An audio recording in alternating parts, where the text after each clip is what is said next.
Good evening, my little soldier. I know, usually it's your servants that put you to bed. I'm always busy as the emperor. But I wanted to make some time for you tonight. I'm still a parent after all, and you're still my child. You've already washed, yes? All that's left is for you to get into bed and go to sleep. Good, good. There isn't any rush though. We can talk for a little bit. There's a reason that I chose tonight to visit. I've been told that you've been having a little bit of trouble with your teachers lately. I understand. Believe me, it's a lot of responsibility being the child of the Emperor, and you didn't ask for it. But if you could bring yourself to sit still for your lessons, you might find that there are a lot of fascinating things for you to learn. I know, my little soldier. Combat training is your favorite. I swear, you'll be better on the battlefield than soldiers twice your age when you're ready. But you're not destined to be a mere soldier, you know. That's just a nickname. You're going to be a leader. And for a leader, what you know is much more important than what you can do on your own. And now you struggle with studying, and I think that some of the blame lies with me. I brought some of the most knowledgeable people in the Empire to do to you, but they are not necessarily the best teachers, and they certainly don't know how to properly make use of your many talents. I promise I'll get some better tutors for you. They'll be much more hands-on, take you out of the palace, and show you the real world up close. I bet you like that, won't you? Good. And if I remember correctly, the servants usually read your story before bed, don't they? Would it be alright if I read your special story tonight? Splendid. Go ahead and hop into bed, then. I wrote a story myself. Well, I had it written for me, I suppose. But it's especially for you, because there's some things that you ought to know. Are you ready? There was once a king who ruled over a large kingdom. It was a wealthy, prosperous nation, guided by the great wisdom of its ruler. The royalty and nobility lived comfortable, happy lives, and the common people were proud to be able to work hard to support them. But because the king was so wise, he knew that his peace might not last. He knew that the kingdom needed to be more than a kingdom to have the strength to protect itself and its peace. It needed to be it needed to become an empire. You ask quick on the draw 7, my little soldier. This is indeed a story about myself. It's important that you know how I became the emperor I am today, so that you know what it will be you inherit one day. And now allow me to continue.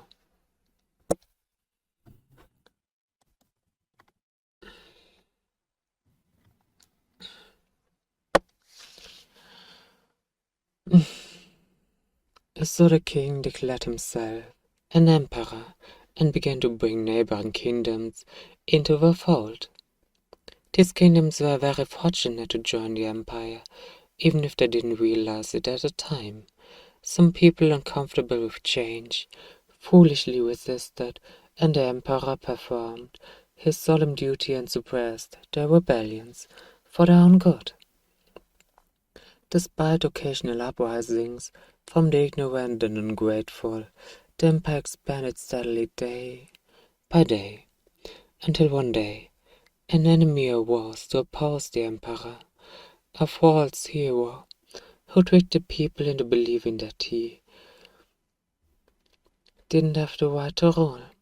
At first, the Fort Zero was barely a threat, but more and more citizens of the empire, and even of kingdoms who had yet to join it, rallied under the hero's promises of pointless freedom, instead of the safety and prosperity of the empire. Oh, no, no, no. That's something that many communists misunderstand. Freedom isn't really a right, it's a privilege. It's a privilege granted to those who take on the burden to rule as a reward for their hard work. Them and those who are most loyal to them. The commoners wouldn't know what to do with freedom. They'd only make themselves miserable with it. It's a good thing we're changing your tutors. It seems the history teachers has planted some naive ideas in your head. Little soldier, trust me, this is the best way to lead a nation. After all, who knows how to lead better than the most powerful emperor in the world? But people just don't know what's the best for them. The Fourth Zero knew that. You see, people who call themselves heroes are arrogant and cool. They lie to people around them, giving them things they don't need, and taking away the things they do. All to gain fame and glory. Absolutely despicable.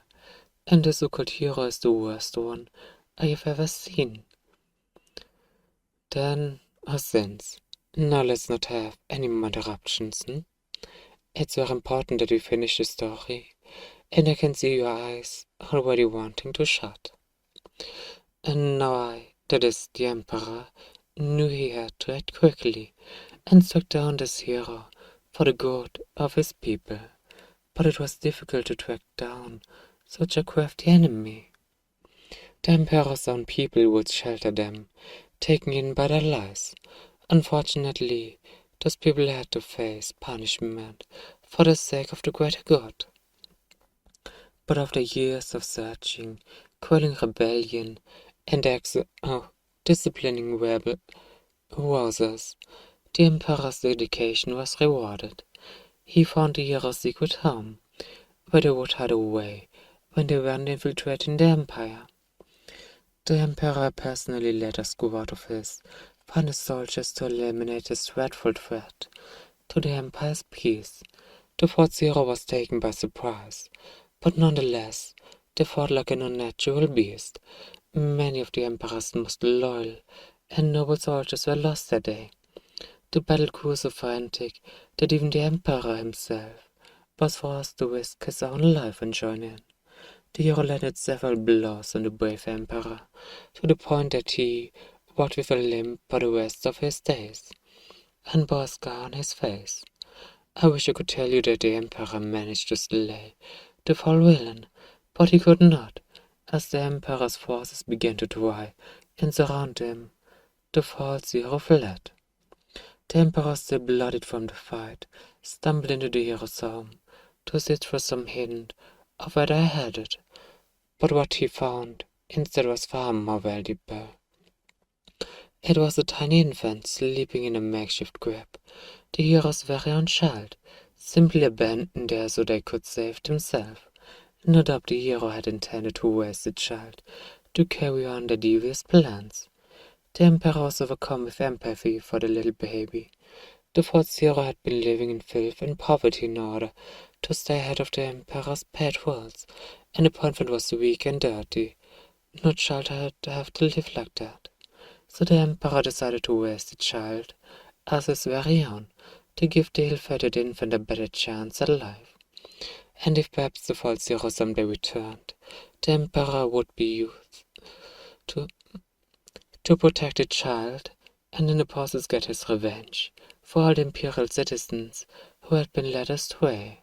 And that, my little soldier, is how you became to be my child. I'm so very glad I was able to rescue you from the life of poverty and crime that you were destined before. Even though my duties as Emperor kept me very busy, it's been a delight to watch you grow. I only want what's best for you. For that reason, I only ask that you do your very best in your studies. I'm certain that you'll find out before long that you actually have a knack for learning.